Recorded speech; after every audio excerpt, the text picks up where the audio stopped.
एक समय बनारस के अंदर, काशी के अंदर एक दामोदर नाम के बहुत बड़े व्यापारी रहा करते थे, बिजनेसमैन। उनका अपना एक पोत था, समुद्री जहाज था, और उसके साथ वो व्यापार करने के लिए समुद्र मार्ग से दूसरी स्टेटों में जाया करते थे। उसके साथ और भी उसी शहर के आसपास के काफ़ी अन्य बनिए लोग भी साथ जाते थे उसके जहाज में किराए पर, और अपना सौदा लाया करते थे। सेठ जी बाहर गए हुए थे और पीछे से उनकी धर्मपत्नी, जिसका नाम धर्मवती था, वो बहुत धार्मिक थी। सेठ दामोदर भी बहुत नेक आदमी थे, भक्ति बहुत विश्वास करते थे परमात्मा में। और हमारे हिंदू समाज के अंदर राम और कृष्ण, गणेश और इन भगवानों से ऊपर कोई हमारा इष्ट नहीं था। और ये सभी क्रियाएं हम किया करते थे, जो वो कर रहे थे, जो हम करते हैं वैसे ही वो किया करते थे। उसमें परमात्मा के बहुत से शिष्य हो गए थे और बहुत दुख दूर हो गए थे। एक दिन ऐसे ही उस सेठ की पत्नी धर्मवती के पास एक बहन गई उसके पास कि बहन, हमारे घर पर सत्संग है, आप आ जाओ। तो उसने सोचा चल, वो बहन ज़्यादा उसके निकट थी और पहले कई बार चर्चा कर रखी थी उसने परमात्मा की। तो धर्मवती ये कहा करती, कभी आसपास आपके गुरुजी आवे तो उसमें बताना, मैं दीक्षा अगर ज्ञान समझ में आ गया तो मैं दीक्षा लूँगी, वैसे नहीं लूँगी। तो उस बहन ने अपना सत्संग करवा लिया और उसको अपनी सहेली को आमंत्रित किया। अपने आत्माओं परमात्मा का ज्ञान, ओए होए, और ज्ञान सब ज्ञानड़ी, कबीर ज्ञान सो ज्ञान, जैसे गोला तोब को करता चले मैदान। परमात्मा ने सृष्टि रचना सुनाई। परमात्मा जहाँ भी नया सत्संग करते थे सबसे पहले सृष्टि रचना सुनाया करते थे, और फिर मालिक की वाणी में उनके शब्द में ज़्यादा कसक थी, आत्मा तुरंत खिंच जाती थी। सारा ज्ञान सुना। धार्मिक देखो, पुण्यात्मा होती है ना, वो घनी अटबट नहीं कराया करते, सारा प्रमाण सामने, और फिर अग्रम अग्रम। तो धर्मवती उस बहन का एकदम सिर गया शरीर। जब सत्संग परमात्मा ने कर लिया 2 घंटे और बैठ गए, 10-20 भगत थे, अपनी अपनी कहन लागे। तब उसने, परमात्मा ने कहा बेटा दीक्षा लेगी। वो कहने लगी महाराज मेरी आत्मा तो मानना है मैं दीक्षा लूँ आपकी, मुझे ज्ञान पूर्ण रूप से समझ में आ गया। कुछ तो उस बहन ने कई बार सुना रखा था और फिर परमात्मा ने फिर उसको सही सुचारू कर दिया। पर भगवान है तो एक समस्या है मेरे सामने।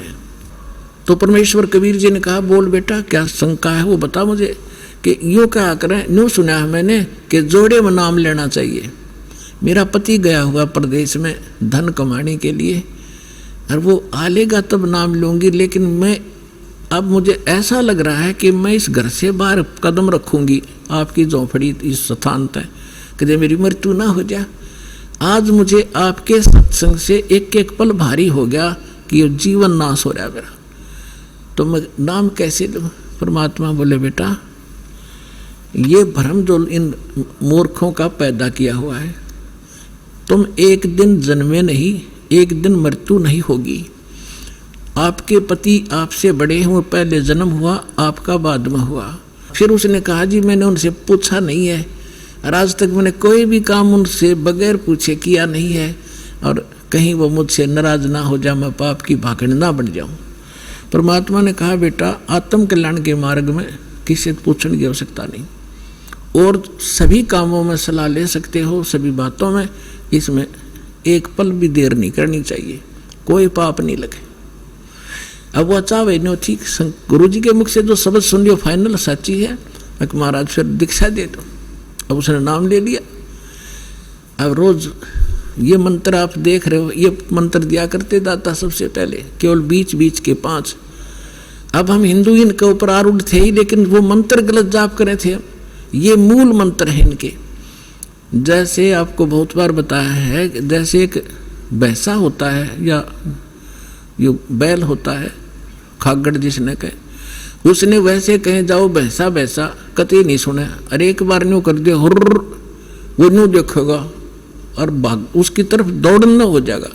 तो उसका अट्रैक्शन है, विवश है उसके उस शब्द से, वो खिंच जाता है। तो ये वो मंत्र है। और परम संत से लिए बिना ये मंत्र सूखे जाप करने तो लाभ नहीं हो। एक नियम है, उस नियम के अनुसार ही आपने चलना पड़ेगा। तो ये मंत्र दिए उसने, मतलब गदगद होगी, अक्सर भगवान ही न था। यही तो हम देवता पूजा करते थे। परमात्मा ने कहा बेटिया पूजा नहीं है, ये यहाँ के संरक्षक हैं और मूल पूजा तो सतगुरु की है। अब परमात्मा ने उस समय ये तत् और सत और सार, ये सारनाम ये छुपा कर रखना था। ये प्रथम मंत्र इसलिए दिया था कि इनके संसारिक काम सुलझे रहेंगे, इनको सुख होता रहेगा, इनकी भगवान में आस्था बनी रहेगी और इस मंत्र से इनका जन्म मनुष्य का होता रहेगा। इन आपको यहाँ तक लाना था, इस बिचली पीढ़ी तक। धर्मदास मेरी लाख दुहाई, ये मूल ज्ञान और मूल मंत्र की बाहर ना जाए। मूल ज्ञान बाहर जो पढ़ी, बिचली पीढ़ी हंस नितर ही। मूल ज्ञान तब तक छुपाई जब तक द्वादश पंथ ना मिट जाए। जब तक ये कलयुग 5505 वाला समय नहीं आना था, तब तक इसको गुप्त रखना था। सभी महापुरुषों से परमात्मा ने प्रतिज्ञा दिला दी थी। तो इस मंत्र को पागवा तो गदगद होगी, खूब डट कर भजन करे, आत्मा बिल्कुल खुश होगी। जो भूत प्रेत की बात आई थी थोड़ी बहुत, सबके घर में बढ़ रहेंगे, वो भाग भूगे, उड़गी सी काया होगी। अब क्या हुआ, सेठ जी आए 1 महीने के बाद में। अब वो बुद्धिमान बहुत थी, उसने सोचा कि मेरे पति को यदि कोई थर्ड पर्सन न्यू बतावेगा कि तेरी पत्नी सत्संग में जाती है और रात को जाती है, क्योंकि परमात्मा अधिकतर रात को सत्संग करते थे, क्योंकि दिन में तो किसी को फुर्सत नहीं छोड़ रखी काल ने धंधे में।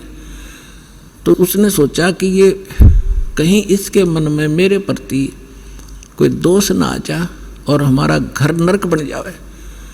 अब क्या हुआ, जिस दिन वो सेठ वापस आया उसी दिन सत्संग था भगवान का और किसी के आसपास ही। तो उसने सोचा कि अपने पति को मैं पहले बता दूं सारी कहानी, और ये ऐसा व्यक्ति है अगर मेरी बात को ये मान लेगा तो फिर ये किसी की नहीं सुनेगा। तो जब वो खाना खाने लगा, खाना खिलाते समय उसकी पत्नी ने कहा जी मेरे से गलती बन गई और मुझे अक्षमा करना, करोगे, माफ़ करना। तो वो कहने लगा कि मैं अपनी पत्नी पर विश्वास करता हूँ, मेरी पत्नी ऐसी गलती नहीं कर सकती जो अक्षम्य ना हो। फिर भी बता अग जी सचमुच माफ़ कर दोगे, गुस्सा तो नहीं होगे? अगर ना तो बता। मैंने जी आपके पूछे बिना, मैं ऐसे मेरी पड़ोसन नाम ले रखा है और उसके साथ में सत्संग में चली गई और परमात्मा की वाणी सुनी मैंने, मेरा दिल कर गया नाम लेने में, और मैंने आपसे पूछे बिना दीक्षा ले ली। तो वो बोला बड़ी अच्छी बात, इसमें क्या पूछना था, या कोई बुरा काम किया तूने? भगवान की भक्ति की, बहुत अच्छी बात है। उसका उल्गा सा हृदय हो गया, अके भगवान बड़ी दया करी दाता, ये तो बिल्कुल सरल देसी बन गया। फिर उसने एक और पॉइंट सोचा कि एक बार इसको वो सत्संग स्थल दिखा दूं जहां हम जाते और आते हैं, ताकि लोग इसको भ्रमित ना कर दें तेरी पत्नी रात में भी जाती है, तो यो आदमी का जल्दी सी सेट नहीं होया करे। और उस दिन सत्संग भी था। तो उसने कहा जी ऐसा है, गुरुजी का आज सत्संग है वहाँ पर, और मेरी साथ की सारी सहेली चली गई, मैं आपके भोजन पानी में लग गई और देर होगी और ना गई तो गुरुजी के दिन नाराज हो जा, आप मेरे साथ चल पड़ो। तो वो कहने लगा देखो मैं थका हुआ हूँ, दूर से आया हूँ, आप जाओ। और न बोली आप मैं जाऊँ कैसे, रात का काम कोई साथ नहीं मेरे। तो वो कहने लगा मैं चल पड़ूंगा और जाते मुझे नींद आवेगी, बता मैं क्या सत्संग सुनूंगा। उसने पता था कि एक बार यूँ चल पड़ा और सत्संग सुन लिया तो आली नींद इसने। तो वो कहने लगी आप यूँ करियो, पीछे से बैठ जियो, नींद आ जाए तो सो जाइयो, गुरुजी कुछ ना कहा करें। तो उसने सोचा चल फिर तो कोई बात नहीं। वो दोनों पति पत्नी आ गए। अब बैठ गई पाछे ने, वो बैठ गया पीछे ने, भगतनी बैठ गई भगतमतियों में। परमात्मा ने वह सृष्टि रचना फिर सुनाई। वो तो जाने थे चोटने सामने मारना। अब लाला जी ने किसी नींद आवे थी, उसका कलेजा फट गया, थर थर कांपे गात सारा, और नौके सोके सुने ज्ञान कड़ी कसूती तरह। अब सारा ज्ञान सुन लिया। जब अपनी उसकी पत्नी आई, जी नींद तो नहीं आई? कि नींद करे मेरे तो बेचैनी होगी, काहे की नींद आवे थी? एक न्यू पूछ ले गुरुजी ते मुझे नाम दे देंगे। तो उसने जाके कहा महाराज जी भगत जी आए हैं और यूँ कहे दीक्षा मिल जाएगी। कहा बेटा बोला। तब उसने क्या बोली, कहा जा नाम देंगे आपको। सेठ जी जाकर बैठ गया पास में, कहने लगा भाई सुन ले लाला जी। परमात्मा बोले देखो सेठ जी, आप हो इन देवताओं के गणे पुजारी, और परमात्मा का नाम लेने के बाद आन उपासना नहीं करनी होगी। वो कहते 100 वर्ष सतगुरु की पूजा, एक दिन आन उपासी और वो अपराधी आत्मा फिर पड़े काल की फांसी। 100 वर्ष गुरु की अनुसार साधना कर ली, सतगुरु के अनुसार, एक दिन भी आन उपासना कर ली ना किसी देवी देवता की, पिछली सारा भट्ठा बैठ जाएगा तेरा। तो वो लाला जी बोला सेठ दामोदर, कहने लगे महाराज जी मैं बाणिया हूँ और सौदा करना खूब जानता हूँ। मैंने सारा कुछ सुन लिया और सब कुछ देख लिया। आज मैंने सारे कथा सुन रखी खूब बड़ी बड़ी, जो ज्ञान आपने दिया इस पृथ्वी पर नहीं। और मैं जो वचन कराया करूँ दाता, और पक्का करता हूँ आप मेरे गुरु, मैं आपका चेला। फिर कहा कि भी देख मैं दानक और तू लाला जी, कल न तेरी बरादरी वाले भी तुझे धिक्कारेंगे। ने बोला जी मुझे नाम दो और आप साथ रहियो दास के, जो होगा सो देखी जाएगी, मुझे दीक्षा दो। और परमात्मा ने कहा कि और उपासना नहीं करोगे फिर किसी देवी देवता की, नहीं तो नुकसान हो जाएगा। लेकर नाम, और परमात्मा का हाथ से चित्र बनाया करते थे वहाँ, जब का हाथ से बनाया करते थे, सब जगह मिला करते थे। वो फोटो ले गया, जो विधि बताई थी विधान वो शुरू कर दिया आपने। फिर कुछ दिन के बाद वो कई दिन सत्संग सुने, फिर व्यापार में जाना था तो सभी वो दूसरे व्यापारी भी साथ थे। अब उसने क्या किया, उस जहाज के अंदर उसने अपना एक कक्ष बना रखा था जिसमें सारे देवी देवताओं के फोटो थे, और वहीं अपना घंटी बजाया करता, बैठ कर आरती करा करता, जय गणेश देवा माता थारी पार्वती, ये सारी कथा सारी आरती करा करता। अब उसने क्या किया, जाके पहले सारी मूर्ति उठाई और समुद्र में जहाज उठाए, समुद्र में जल प्रवाह कर दी, और एक फोटो परमात्मा कबीर जी का लगा लिया। अब दूसरे जो थे वो लाला जी, उन्हें देखा रहे दामोदर ये देवी देवताओं के फोटो कहाँ गए। तो उसने बताया भाई मैंने दीक्षा ले ली गुरु जी से, और गुरु जी का जो सतगुरु की पूजा करते हैं ना, वो देवी देवताओं की पूजा नहीं करनी होती, इसलिए मैंने वो आदर के साथ जल प्रवाह कर दिया। तो वो सारे कहने लगे रहे तू भट्ठा बैठावेगा, तेरा नाश हो जाएगा। क्या है ये कबीर, ये धानक एक जुलाहा, इसकी कड़फंटी में आ गया तू, कहाँ बातों में आ गया, तेने देवता छोड़ दिए, रामकृष्ण जैसे बलवान भगवान छोड़ दिए, देखना तेरा क्या होगा। वो बोले भाई कुछ भी हो मेरे साथ, आप अपनी क्रिया करो, मैं आपको ना कहता, आप मेरे पीछे क्यों पड़ गए, मैं अपनी करूँगा, आप अपनी करो। अब उस दिन उसके बाद उसको कबीर कहने लगे कि यूँ आ गया कबीर, दामोदर कहना छोड़ दिया। ने बोला भाई कुछ भी कहो, थारी भी जी पवित्र है, भगवान का नाम लेते। ठीक है मुझे मालूम है तुम किस विषय से कह रहे हो, कोई बात नहीं। अब वो चले गए और सब अपना माल लाद के बच्चों समेत जा रहे थे कुछ तो, क्योंकि 3-4 महीने वापस आया करते थे। जब वापस आ रहे थे पूरा माल लाद के, और बीच में जब आ लिए समुद्र के, एक भयंकर साइक्लोन उठा, तूफान, समुद्री तूफान 30-40 फुट ऊंचा होकर और इतनी 200 किलोमीटर प्रति घंटा की स्पीड से चला करता, जहाज का तब निशान भी ना पाओ उस वक्त पड़ा है। और देख लिया उन नबी, क्योंकि छोटे मोटे तूफान कई बार ऐसे होते थे, वो उनको पता था ऐसी स्थिति थी बहुत भयंकर होती है। उन्होंने देखा तूफान उठ गया भाई, शाम का समय था, बिल्कुल सूर्यास्त होने वाला था। अब इतना भयंकर तूफान उठा, उन्होंने देखा कि वो तब हो गया, काम बिगड़ गया। और तो थोड़ी बहुत तूफान दूर था, समुद्र में हलचल पहले शुरू होगी और जहाज डगमग करने लगा जो बुरी तरह। अब सारे अपने अपने देवता ने याद करें, कोई राम ने, कोई कृष्ण ने, जो भी जिसका इष्ट था। और दामोदर शांत बैठे।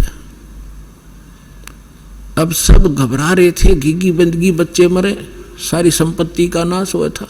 तो वो कहने लगे, दामोदर आप क्यों नहीं अर्ज करते अपने गुरुजी से कि मैं क्या करूँगा, मेरा गुरुजी तो गरीब सा व्यक्ति है, मेरे भगवान, और आपके इसे ताकतवर भगवान जिन्हें पहाड़ तक ठा लिए, आप बच्चों की ओर मैं बच जाऊँगा, आप कर लो अपनी अर्ज।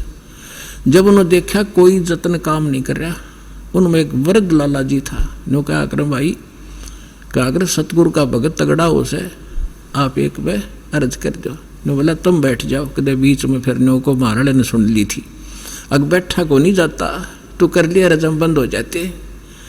तब दामोदर ने कहा था, हे परमात्मा आपका ज्ञान समझ में आ गया, और मैंने आपकी महिमा इनका घड़ी गा रखी है, और दाता मुझ नीच के, ठीक है आप तो समर्थ हो, सक्षम हो, कुछ भी कर सकते हो, अगर आज कोई उकचुक होगी मुझ नीच के कारण होगी, मेरे में कोई त्रुटि होगी, मैं आपकी मर्यादा ठीक नहीं कर पाऊंगा, ये परमात्मा आपकी बेइज्जती का कारण ये दास बनेगा। न्यू कह के बेहोश हो गया, अर्ध से पुकार के। इस बात ने सोच कर मैं तो बहुत क्या करता, परमात्मा न्यू कर दिया, उसका न्यू कर दिया, उसके ऐसे कर दिया।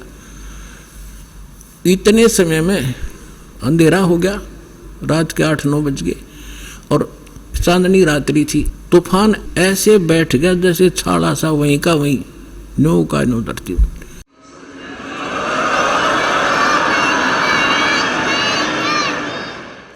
और समुद्र के जल में जरा सी भी हलचल नहीं।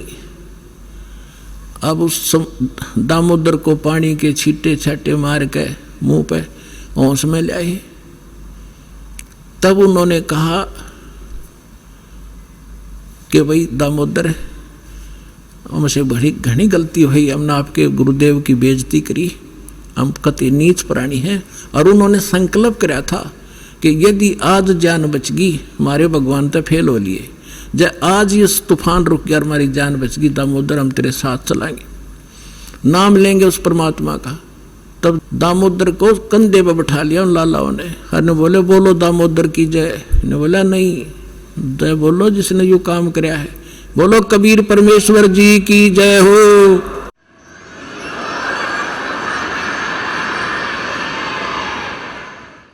अब उधर से परमात्मा उसी दिन रात्रि में सत्संग कर रहे थे 7-8 बजे सी, और सर्दियों का मौसम था। अब कुछ भक्त सामने आसपास बैठे थे। एकदम परमात्मा ने क्या किया, ऐसे मुंह पर कर नो हाथ फेर कर ऐसे झटका दिया, आसपास के बैठे भक्तां के छींटे लगे। उन्होंने सोचा भाई पसीने कैसे आगे सर्दी में, गुरुजी आपका पसीने आगे? तो प्रभु बोले ना भाई पसीने को नहीं आए। और क्या था, ये पानी कहाँ से आ गया? कि मेरे भगत का जहाज डूबा था, दामोदर सेठ नहीं था, भी नाम लेके गया था, हाँ जी, उसका जहाज डूबा था भाई, अब वो उसने बचा कर आया हूँ मैं। अब वो भगत सोच रहे थे अक भाई, अब क्योंकि हम भक्ति अवश्य करते हैं लेकिन विश्वास दृढ़ नहीं होता। और परमात्मा कहते हैं कहा हो तो हरि नाम से, जब मन में नहीं विश्वास, बिना विश्वास के जो भक्ति करते हैं वो सफल नहीं होते हैं। तो वो कच्चे से थे और मन में उनका न्यू थी, ऐसे ही शब्द गा रहे थे, ज्ञान सुना रहे थे, पसीने आगे होंगे, हमारे सामने बैठे और वहाँ कैसे समुद्र में जहाज बचा के आए हैं। वो तो बात कही आई हुई। अब वहाँ से जब वो चलकर आए सेठ, 1-2 दिन और लग गया उन्होंने। उस दिन फिर सत्संग हो रहा था। वो पहले अपने घर गया, घर जाकर पता चला कि मेरी धर्मपत्नी भी उड़े जा रही है, सत्संग में गई हुई है। और सारे वो सेठ ने बोले पीछे घर जावांगे, और सारे बच्चा ने साथ ले रहे। पहले अब परमात्मा का उपदेश लेंगे, जब घर बढ़ाएंगे। अब हमारा बाकी आज का जीवन, आज के बाद का जीवन उनका ही हमारा। और सारे वहाँ चलेंगे, सीधे वहाँ 15-20 लाला जी उनका परिवार है। अब क्या हुआ, अब उधर सत्संग चल रहा था, वही भक्त मिले जुले से वो आया करते उस क्षेत्र में, तो सारे वही बैठे। और पीछे थे क्या हुआ, वो सारे के सारे जाकर बाहर खड़े हो कहने को जय हो पाबंदी छोड़ कबीर साहब की, जय हो भगवान कबीर साहब की। परमात्मा बोले रे बाहर कौन शोर कर रहा, पता करके आइयो। अब जो ही वो बाहर गए भक्त पता करने आंगन से बाहर, तो उन्होंने देखा दामोदर को, वो सब जाने थे क्योंकि वो आते जाते थे सत्संग में। तो उन्होंने आकर बताया जी दामोदर सेठ आ रहा है और उसके साथ और कई लाला जी हैं, सेठ हैं, और आपका दर्शन करना चाहते हैं। बोला बुला लो भाई, क्या बात होगी। वो सारे आगे चरणा में अपने दंडोत प्रणाम करें, हे भगवान आपने दया कर दी, हमारे जीवन रक्षा कर दी। परमात्मा हमसे बहुत भूल हुई, हमने बहुत गलती की, आपके भक्त को बहुत सताया, टॉर्चर किया, इसको माफ़ करो हम अपराधियों को। भगवान आपने हमारी जान बचा दी, हमारा जहाज डूबता आपने बचा दिया। परमात्मा बोले क्या कह रहे हो भाई। और परमात्मा चाहो थे जिनका मन में शंका थी, वो उनका भ्रम निवारण करने के लिए सच बताओ सारी कहानी क्या हुआ था, कि भगवान ऐसे ऐसे हो गया था। हमने अपने सारे जंतर मंतर कर लिए थे, कोई राहत नहीं मिली। फिर हमने आपके भगत आराध करी थी, इसने आपको पुकारा के मंत्र पढ़ा यू दाने, यो बेहोश हो गया आपको पुकार करके। तब कहा बेटा मैं ही वहाँ पहुँचा था और आपकी रक्षा करी थी, और आपका अब सौभाग्य है कि आपको इस संकट आपके लिए वरदान से दोगा कि आपके समझ में आ गई और आप यहाँ आगे दीक्षा लो और अपना कल्याण कराओ। सभी ने नाम लिया, उनका कल्याण हुआ। बोलो सतगुरुदेव।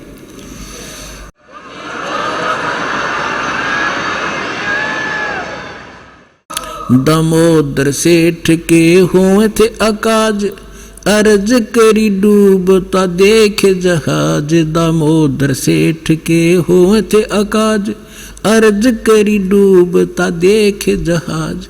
लाज मेरी रखियो गरीब नवाज, समुद्र से पार लंघाने वाले। लाज मेरी रखियो गरीब नवाज, समुद्र से पार लंघाने वाले। धन धन सतगुरु सत कबीर भक्त की, पीड़ मिटाने वाले। सत सोहे।